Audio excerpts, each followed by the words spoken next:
projet, c'est pas n'importe quel terminal. C'est le terminal d'où décollent les jets privés en fait. Donc c'est hyper stratégique. Là on est un vendredi, on a une heure stratégique, on essaye tout simplement d'empêcher les départs en week-end des ultra riches. On sait que tous les vols en jet privé sont ultra polluants et en plus ce sont des vols de confort pour des distances de moins de 500 km, c'est-à-dire largement accessibles en train et en voiture. Toutes les 10 minutes que nous réussissons à bloquer, c'est 1 tonne de CO2 évitée, émise dans l'atmosphère.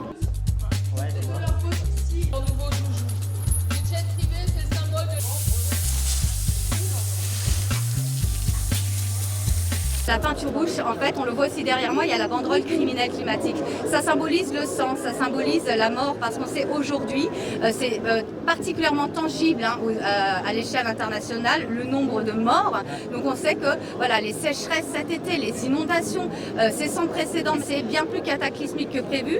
Les morts se comptent en centaines de milliers. Donc c'est pour symboliser que ce mode de vie des ultra-riches, qui est censé être un modèle, est en fait délétère et de tuer notre planète et de tuer techniquement des gens. Cette croissance, elle est criminelle.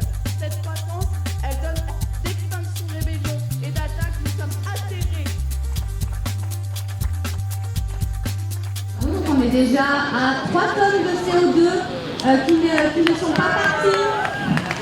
On peut vous applaudir. Le terminal 1 de l'aéroport Bourget, je le répète. Un jet en 10 minutes de vol et il émet 1 tonne de CO2. C'est 50 fois plus que le train par exemple.